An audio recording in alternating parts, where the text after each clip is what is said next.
Seguimos con los problemas económicos de México. Nos habíamos quedado en 1846. Bueno, después de 1846 se le llama la Segunda República Federal, que también estuvo llena de varios gobernantes. Veamos, 2, 4, 6, 8, 10, 12 gobernantes más en la Segunda República Federal. Ya habíamos visto que en la Primera República Federal, bueno, parecía juego de mesa, tuyo, mío, tuyo, mío, tuyo, mío. Se repartían los poderes o había muchos conflictos, realmente no duraban los presidentes, los gobernantes, y repetían, estaba uno, luego el otro, luego otra vez repetía el anterior, y vimos que esto pasaba mucho con Antonio López de Santana, que aquí también lo vamos a ver en la Segunda República Federal. Nos quedamos en 1846.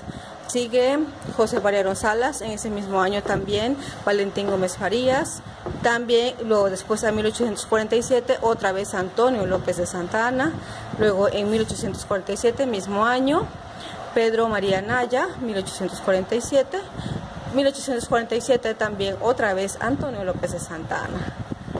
1847 quitan a Santa Anna y está Manuel de la Peña y Peña, mismo año 1847.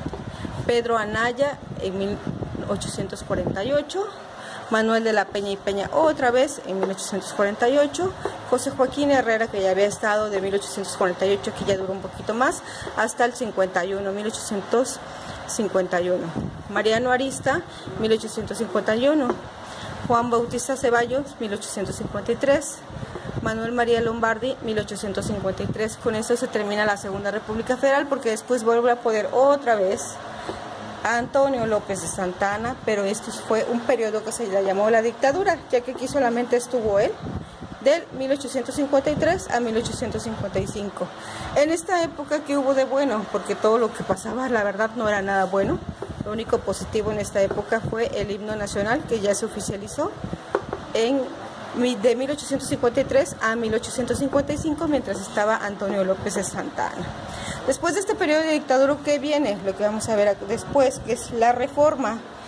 Ya el periodo de la reforma de 1855 a 1861. Pero estábamos en que desde la independencia, ¿cuántos gobernantes? La inestabilidad de México, pues no se podía hacer más inestable, y eso lo aprovecharon los extranjeros. Veamos otra vez lo que ya les había comentado. Los tratados de Guadalupe Hidalgo se firman en 1848. Aquí es donde México reconoce que todos estos territorios ya le iban a pertenecer a Estados Unidos. En 1848 recordemos que estuvo Pedro María Anaya, estuvo Manuel de la Peña y Peña y José Joaquín Herrera. Durante este tiempo Santa Anna estaba al frente de los militares. No estaba como gobernante, pero estaba al frente de los militares. Se dejó ganar y pues tuvieron que firmar forzosamente los tratados de Guadalupe Hidalgo, en donde Texas se cedió porque la gente solita se quiso ir, pero se vendió California, Arizona, Nevada, Utah, Nuevo México, Wyoming y Colorado por una cantidad de 15 millones de pesos que se les dio al gobierno en aquel entonces. 15 millones de pesos. ¿Qué hicieron con esos 15 millones de pesos? La pregunta. Primer gran corrupción. ¿Dónde se quedó? ¿Se le dio al pueblo de México? No. ¿Quiénes gobernaban? Ya vimos cuántos. Y después resulta que vuelve al gobierno y se vuelve dictador Antonio López de Santa Anna. Lamentablemente todos los gobernadores el primer emperador y los gobernadores de tanto de ciudades importantes como del país, los presidentes, querían vivir una vida llena de lujos como lo vivían en la época de los virreyes, los representantes de los españoles.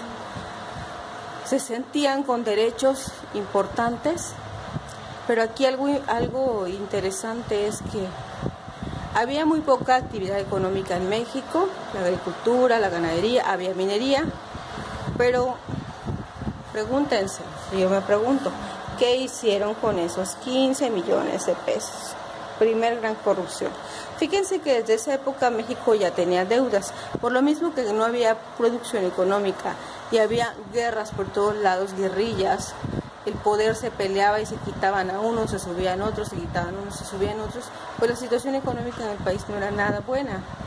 no teníamos un Producto Interno Bruto positivo, así que ese dinero pues sí lo habrán ocupado para algunas cosas, para reparar cosas para el país, pero principalmente fue para darse la vida de, como decimos ahorita, de mis reyes que querían, anhelaban desde que estaban los españoles. Recordemos y veamos los apellidos, todos ellos fueron criollos primero, después de la conquista. Acuérdense que los criollos eran hijos de españoles nacidos en México y después mestizos. Todos estos apellidos, en ninguno vemos un Huitzilopochtli, no vemos un apellido maya, un apellido de mexicano 100%. Entonces ya vimos cómo empieza el desastre de México desde la conquista y aquí hasta la época en que perdimos casi la mitad del país, en 1848, por unas guerras que se pretextaron. Los franceses quisieron quitarnos tierra, no pudieron, pero los estadounidenses sí. Ya después se argumentaba, ¿no?, pues que lo habían comprado, pero lo compraron a precios, dijéramos ahorita, ejidales o menos que eso. Esa es la triste historia de los inicios de México como país, como República Federal. Grábense muy bien: la Primera República Federal, la Segunda República Federal, luego viene la dictadura y después vamos a ver la reforma. Pero aquí el problema más grande en la Primera República Federal y Segunda República Federal, el problema más grande y mayor que tuvimos, pérdida económica, es haber perdido casi la mitad del país.